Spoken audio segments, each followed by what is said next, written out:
gentlemen, It's time for Politics with a Punch. ringside. Good evening, ladies and gentlemen. I'm Jeff Crouere, and welcome to another edition of Ringside. Boy, we have a great program lined up for you today. We're going to be joined by an author who's written a great book, a candidate for governor, also going to be talking about a big event for an incredible cause. When we come back, let's talk about a very interesting new book written by one of our local educators. That's next, right here on Ringside.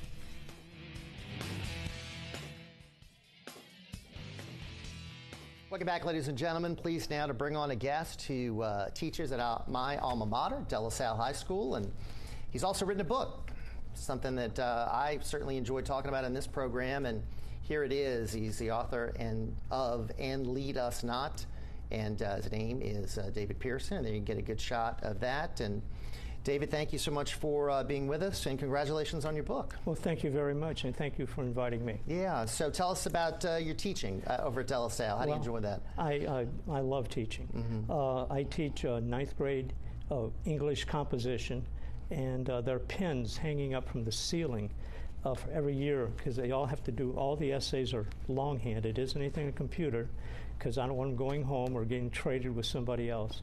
So they all write them in the classroom and take off for everything, comma splices, unclear pronoun reference, everything. And then they have to do rewrites, and lots of pens die, and they end up getting strung up on the ceiling. So when you write a book, you don't need an editor, I guess, right? A writer should be his own best editor. Mm-hmm. And I have gone over the books so many times, and would you believe that looking at the final copy, I still found a typo. Well, let's talk about and Lead Us Not. What was the inspiration for that? Well, it was, first of all, I've never really written anything political. I didn't mean to write anything political, but it was during the 1992 presidential election. The third-party candidate was Ross Perot, and he was running as somebody who has absolutely no government experience, right, but was a businessman. And I thought, what if? And that's the way a fiction writer thinks. What if? And then you go from there. And I said, what if somebody who were a businessman were to become president of the United States? And in this story, I wrote from what I knew, which was from right down here in New Orleans. Actually, I was raised in Destrehan, so I set it in Destrehan. I called it Sarpy, like, the little town of New Sarpy. Mm-hmm. So I call it the town of Sarpy, and that's where he came from. And he was a rags to riches story. And he dropped out of school because he needed to help his mother pay the bills as the oldest kid. And he becomes very, very successful because he's a business genius. And as so, he then starts marketing one of his products, which is political trading cards. And it becomes, from there, he becomes a national celebrity. Mm-hmm. And he becomes a multi-millionaire, billionaire. And then he comes up with concepts like the congressmen should be paid like servicemen and housed in barracks, and things like this, and very, very receptive by the public and things like this. And so a presidential candidate named him as his vice president, and the president-elect dies. And so Wally Zerang, who is the businessman turned now politician, becomes the president, and that's the story. Boy, there seems like there's a lot of parallels to what's going on today. Too much.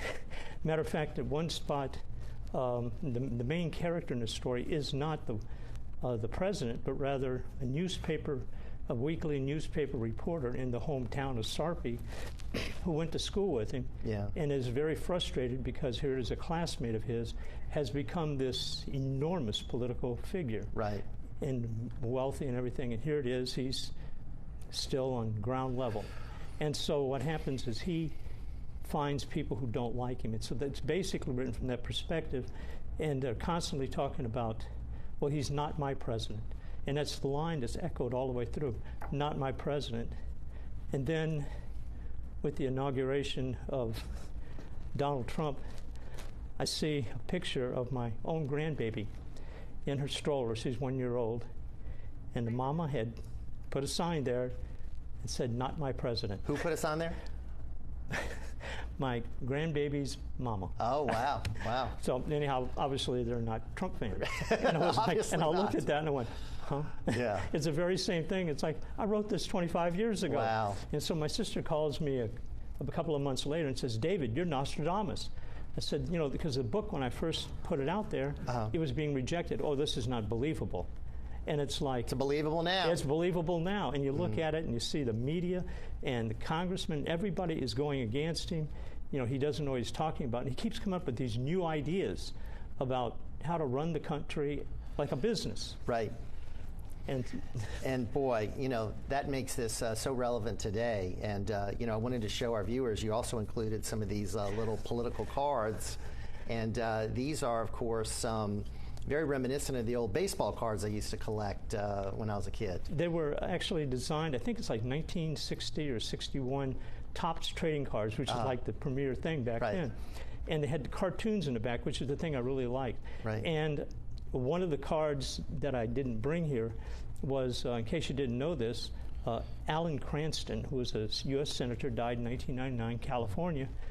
He lost a lawsuit to Adolf Hitler. He was, as a young law student, had read Mein Kampf, was alarmed by what Hitler was writing about, so he shortened the book and published it in the United States. Adolf Hitler hired New York attorneys, fired him for copyright infringement, and Cranston lost. And lost on the copyright infringement. Wow. And it's a little known thing, and so that's the kind of things. And I put that into the book because, see, these are the things that my character Wally Zerang was researching about people.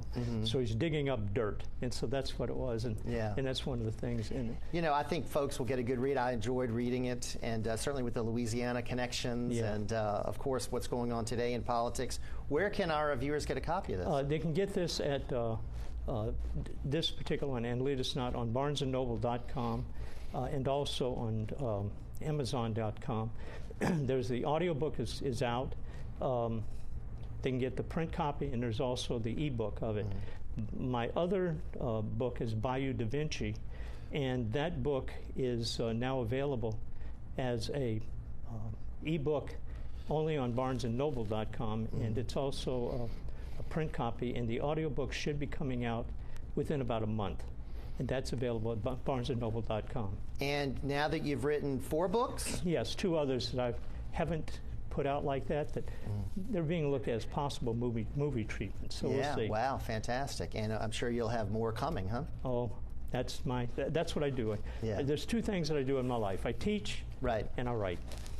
Well, sounds like you're successful at both. David, thank you very much. Thank you very much. Good to have you on the program, and, of course, continued success to you.